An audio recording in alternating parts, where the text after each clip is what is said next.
యోహాను రాసిన 3వ పత్రిక 2వ వచనం. ప్రియుడా, నీ ఆత్మ వర్ధిల్లుచున్న ప్రకారము నీవు అన్ని విషయములలో వర్ధిల్లుచు సౌఖ్యముగా ఉండవలనని ప్రార్థించుచున్నాను.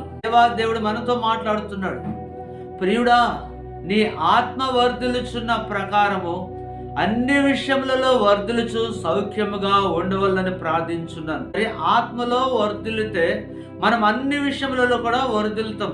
ఆత్మలో వర్ధిల్లుట అంటే ఆయనకు నీతిని, రాజ్యాన్ని వెతుకుట, ఆయనకు భయపడుట, ఆయనకు లోబడుట, ఆయన చెప్పినట్లు మనం చేయుట, ఆయన ఆజ్ఞల ప్రకారం మనం నడుచుకునుట.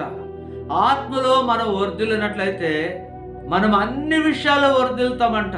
ఆత్మ సంబంధమైన కార్యాలను మనము నిర్లక్ష్యం చేయక ఆత్మ సంబంధమైన కార్యాల పట్ల మనం ఆసక్తి కలిగి ఉందాం.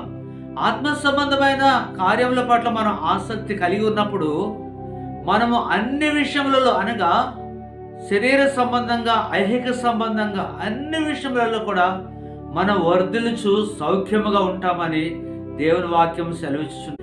ఈ మాటలను బట్టి, దేవుడు మన కొరకు చేసిన త్యాగమును బట్టి, ఆయన ప్రియమైన పిల్లలముగా మనము ఆత్మలో వర్ధిల్లాలి, ఆత్మలో ఎదగాలి, ఆత్మలో ఫలించాలి, ఆత్మలో మనము దినదినము బలపడాలి, స్థిరపడాలి.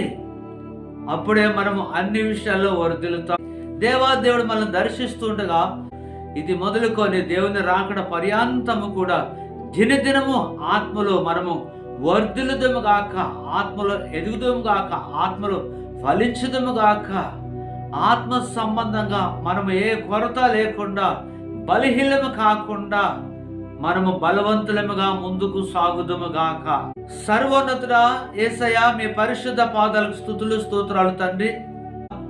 3వ యోహాను పత్రిక 2వ వచనం ప్రకారం తండ్రి, ఈ దినాన మీరు మాతో మాట్లాడి మేము ఆత్మలో వర్ధిల్లాలని, ఆత్మలో ఎదగాలని, ఆత్మలో ఫలించాలని నాయనా తండ్రి మీరు మాకు తెలియచేసినందుకు వందనాలు, స్తోత్రాలు చెల్లిస్తూ ఈ మాటలు విన్న బిడ్డలందరినీ కూడా పేరు పేరున దీవించి ఆశీర్వదించండి.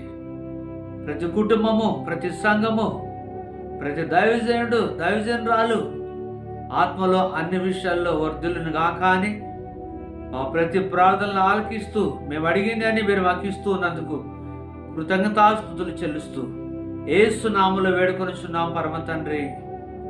Amen, amen, amen.